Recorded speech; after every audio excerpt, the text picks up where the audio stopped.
আসসালামু আলাইকুম। Graphic design live ক্লাসের পক্ষ থেকে সবাইকে স্বাগতম। সাথে আছি আমি আনিসুর রহমান। আজকে আপনাদেরকে একটা মকআপ কিভাবে বানাতে হয় সেটা আমি শেখাবো। আপনারা স্ক্রিনে দেখতে পাচ্ছেন একটা সুন্দর mockup, computer screen, mobile screen, tab screen, এবং এই তিনটা স্ক্রিনে একটা লোগো।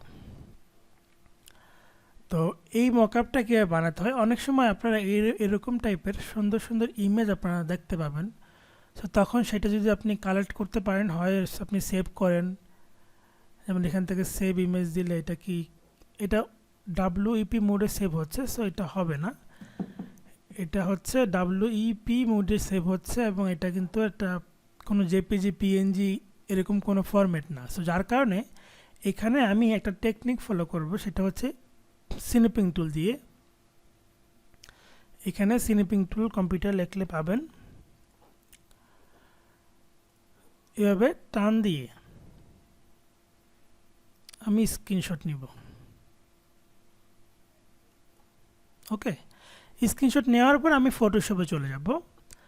ফাইল থেকে নিউতে গেলে অটোমেটিকলি একটা সাইজ শো করবে, যেটা হচ্ছে আমার এই যে স্ক্রিনশটটা যেটুকু নিলাম অতটুকুর সাইজ, বাট রেজুলেশনটা 72 থাকবে। এটাকে আমরা 300 করে দেব। দেন ওকে দিয়ে আমরা পেজ নিব, দেন কন্ট্রোল ভি দিয়ে পেস্ট করব। এটা হচ্ছে আমাদের প্রাথমিক কাজ। তারপরে আমরা ফাইলটাকে সেভ করব, কোনো একটা জায়গায় আমরা সেভ করব। ধরেন যে আমি ডেস্কটপে সেভ দিচ্ছি যে লোগো মকআপ,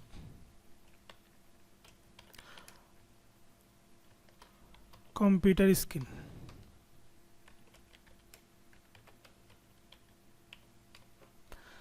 দিয়ে আমরা সেভ দিলাম। এখন এইখানে আমাদেরকে বুঝতে হবে যে এই যে স্ক্রিনগুলোর সাইজ কত। তো এই সাইজগুলোতে আমাদের রেক্ট্যাঙ্গেল বক্স নিতে হবে। প্রথমে আমরা কম্পিউটার স্ক্রিনটা নিয়ে একটু ভাবি। আমাদের কম্পিউটার স্ক্রিন ভাবার জন্য আমরা যদি লিখি যে কম্পিউটার স্ক্রিন সাইজ,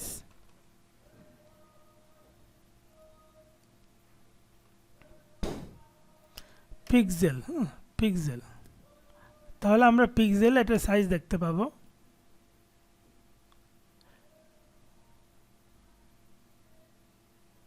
এখানে বলছে যে 1280 1024। সো আমরা এই সাইজটা নিয়ে আগে দেখি আমাদের লোগোটা মিলে কিনা। 1280 1024। সো আমরা এইখান থেকে রেক্ট্যাঙ্গেল বক্স নিব, লেফটে ক্লিক করব, 1280 আর হচ্ছে 1024 দিয়ে আমরা ওকে দিব। এবং এই যে পেজটা আসলো না, এটা অনেক বড় দেখাচ্ছে, কোনো সমস্যা নেই। এই রেক্ট্যাঙ্গেল বক্সটা রাইট ক্লিক করে আমরা এটাকে কনভার্ট টু স্মার্ট অবজেক্ট করে দেব। এই ভিডিওটা একটু বড় হলেও আপনারা অনেক কিছু শিখতে পারবেন, তাই একটু দয়া করে মনোযোগ সহকারে দেখবেন এবং একটু সময় নিয়ে দেখবেন। শেখার আছে অনেক কিছু, কিছু শিখতে হলে সেখানে একটু সময় ব্যয় করতে হবে। এখানে আমরা এই লেয়ারে ডাবল ক্লিক করে এখানে আমরা দিয়ে দিলাম পিসি, সংক্ষেপে লিখলাম যে পিসি মানে কম্পিউটার স্ক্রিন। হ্যাঁ, তো এটা লেখার পরে এটাতে আমরা কনভার্ট স্মার্ট করলাম। দেন এখানে কন্ট্রোল টি দিয়ে শিফট হলে চেপে ছোটো করব। দেন রাইট ক্লিক করে ডিস্টর্ট বাটনে ক্লিক করে এখানে আমরা দিব, এখানে দিব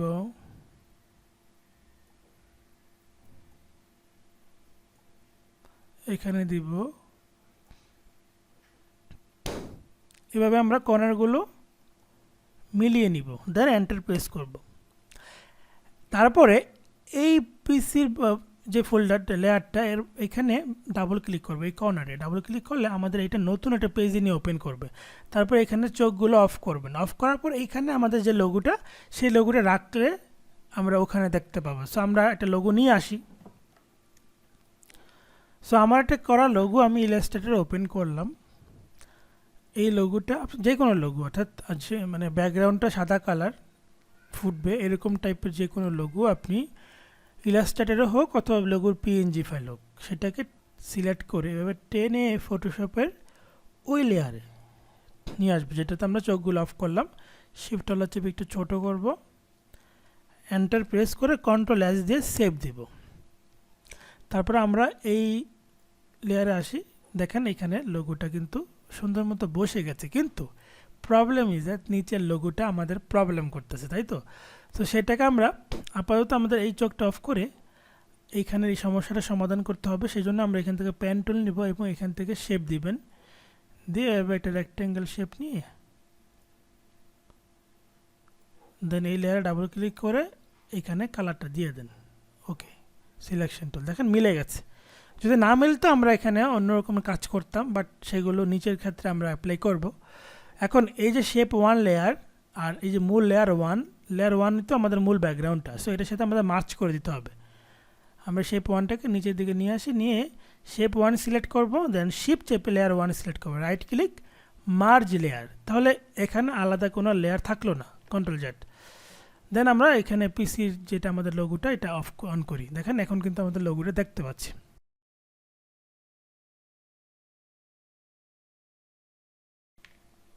এখন কন্ট্রোল টি দিয়ে যদি মনে হয় যে এখানে আপনার লোগোটা,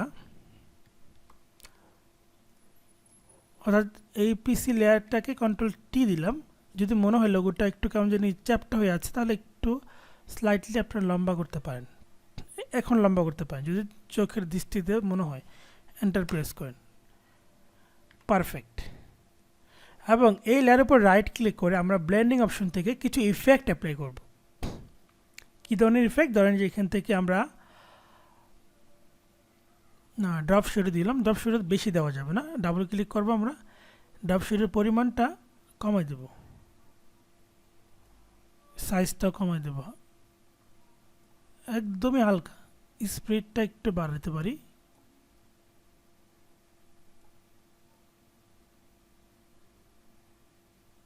এখন ডিস্টেন্সটা একটু হালকা বাড়াচ্ছি স্লাইটলি, পারলে 0.25 বাড়াই,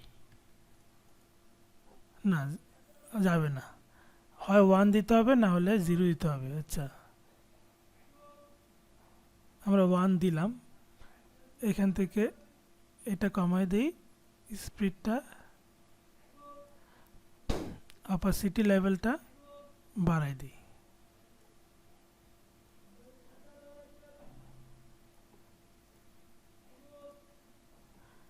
দেন ওকে প্রেস করে দেব। আর এটা জুম করলে দেখেন গোলা গোলা হয়ে যাচ্ছে, সো এটা ঠিক করার জন্য আমরা ইমেজ থেকে ইমেজ সাইজটা চেঞ্জ করে নেব, এবং এখান থেকে 1600 আছে তো এটাকে আমরা 2500 দিই, 2500 দিয়ে ওকে দিব। দেখেন এখন কিন্তু ক্লিয়ার হয়ে গেছে। সো তাহলে আমাদের একটা মকআপ হয়ে গেল। এখন আমরা আমাদের এইখানে আর এইখানে কাজ করব। সো আমরা মোবাইল স্ক্রিনটা নিয়ে কাজ করি, ঠিক একইভাবে আমরা মোবাইল স্ক্রিন নিয়ে সার্চ করতে পারি। মোবাইল স্ক্রিন সাইজ দেখলে একটা সাইজ পাবো আমরা, এই যে 1080x1920, অর্থাৎ 1920, এটা তো আমরা বুঝতেই পারছি লম্বা যেই পরিমাণটা বেশি হবে, 1920 1080। তাহলে আমরা এখান থেকে গিয়ে আবার পেজ নিব, এখান থেকে আমরা ওয়াইড কত নিব 1920, হাইট কত 1080। কেন এটা নিলাম? কারণ যে মোবাইলটা থেকে লম্বাই কিন্তু বেশি, সো লম্বা সাইজটা আমি লম্বাই রাখলাম, দিয়ে এটাকে আমরা একইভাবে right click convert to smart object double click করে এখানে আমি এম দিয়ে দিচ্ছি, মোবাইলের সংক্ষেপ। দেন এটাকে কন্ট্রোল টি দিয়ে ছোটো করে শিফট হলে চেপে ছোটো করব, এখানে কাছাকাছি নিয়ে এসে রাইট ক্লিক ডিস্টর্ট চেপে আমরা এইগুলোকে কাছাকাছি কর্নারে বসাই দেব। এখানে আমি বসাই দিলাম। সো বসাই দেওয়ার পরে আমরা এখান থেকে এন্টার প্রেস করব, তারপর এই এম বক্সের এই কর্নার ডাবল ক্লিক করে এই চোখটা অফ করে দিলাম, আবার সেম লোগোটা টেনে নিয়ে আসলাম, শিফট হলার চেপে ছোটো করলাম, এন্টার, কন্ট্রোল এস দিয়ে সেভ। তারপর আমাদের এই লেয়ারে আসি, এখানে দেখতে পাচ্ছি কি এটা সমস্যা, অর্থাৎ পিছনে ব্যাকগ্রাউন্ড দেখা যাচ্ছে। সো আগের মতো আমরা এখানে যদি পেন টুল নিই, আমরা একটা রেক্ট্যাঙ্গেল বক্স নিই, ডাবল ক্লিক করে এখানে একটা কালার দিয়ে দিই, সেই ক্ষেত্রে হয়ে যাবে, কিন্তু এখানে হয় নাই। দেখেন এখানে কালারটা সেম না, নিচে গ্রেডিয়েন্ট কালার। তো এই জন্য এখানে আমাদের এই লেয়ারটা ডিলিট করে দিই, এখানে লাভ নেই।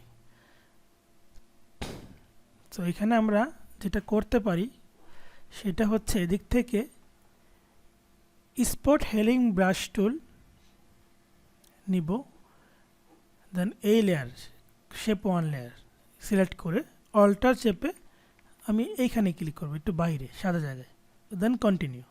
তারপরে এভাবে টান দিব, এভাবে টান দিব, এই দেখেন কি সুন্দর করে আমরা মুছে ফেললাম, ওখানে লোগোটা মুছিয়ে ফেললাম। এখন আমরা লেয়ারটা অন করে দিই, দেন যদি মনে হয় পজিশন ঠিক করতে পারেন, বাস কমপ্লিট। এখন এইখানে যে ইফেক্টটা অ্যাপ্লাই করেছিলাম সেই ইফেক্টটা এখানে অ্যাপ্লাই করব। তাহলে এখানের এপিসি লেয়ারের উপর রাইট ক্লিক করে আমরা এখান থেকে কপি লেয়ার স্টাইলটা নিব, অ্যান্ড এম লেয়ারের উপর রাইট ক্লিক করে এখানে পেস্ট লেয়ার স্টাইল যাব, বাস হয়ে যাবে। দেন আমাদের বাকি থাকলো এটা। সো এখানেও আমরা পেন টুল দিয়ে এভাবে রেক্ট্যাঙ্গেল বক্সটা নিয়ে দেখি যে ঠিকঠাক থাকে, তাহলে তো ঝামেলা নেই। আগে থেকে কালারটা ঠিক করে নিলাম, সিলেকশন টুল ওকে, এবার ঠিক, এটা ঠিক আছে। তো এটাও তাহলে শেপ 2 লেয়ার এবং শেপ 1 লেয়ার কাছাকাছি নিয়ে আসে, নিচের দিকে টেনে এই দুইটা সিলেক্ট করে রাইট ক্লিক মার্জ লেয়ার। তারপরে এইখানে আমাদের ট্যাব স্ক্রিন কত, সো আমরা এখন ট্যাবের জন্য সার্চ করব। ট্যাব স্ক্রিন সাইজ 7.7 এবং এটা দুই দিক থেকে সমান স্কোয়ার সাইজ হবে, তার মানে যে কোনো স্কোয়ার সাইজ নিলেই হবে। অর্থাৎ আপনি রেক্ট্যাঙ্গেল বক্স নিলেন, নিয়ে আপনি এখানে দিলেন যে 1920 অর্থাৎ স্কোয়ার সাইজ, যে কোনো স্কোয়ার সাইজ নিলেই হবে, যেহেতু আমাদের হাইট উইডথ সমান। দেন এই লেয়ারটার উপর রাইট ক্লিক করে convert to smart object, then double click করে ট্যাব, দেন কন্ট্রোল টি দিয়ে শিফট হলে চেপে ছোট করে দিব, এখানে নিয়ে আসি রাইট ক্লিক ডিস্টর্ট, দেন এই কর্নারগুলো এখানে মিলাই দেব।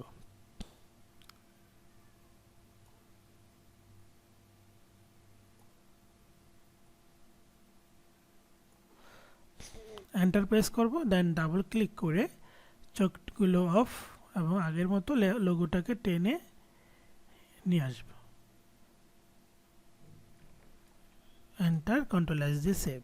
তাহলে আমরা মূল লেয়ারে আসি, দেখেন এইখানে সুন্দর মতো বসে গেছে। সো যদি মনে হয় পজিশনটা একটু নিচের দিকে নামবে, তাহলে এইখানে একটু নিচের দিকে নামান, কন্ট্রোল এস দিয়ে সেভ দেন, তাহলেও কিন্তু হয়ে যাবে। এই দেখেন পারফেক্টলি সেট আপ। এখন এই লেয়ারেও আমরা একই ওই লেয়ার স্টাইলটা এখানে ক্লিক করে কি দেবো, পেস্ট লেয়ার স্টাইল। আর যদি চাচ্ছি না লেয়ার স্টাইল রাখবো না, তাহলে এই লেয়ার স্টাইলটা অফ করে দেন, তাতেও হবে। তারপরে এই মকআপটা আপনি ফাইল থেকে সেভ এজ দিয়ে মূল ফাইলটা এই যে পিএসডি মোডে সেভ করে দেন, অলরেডি সেভ করেছিলাম প্রথমবারই।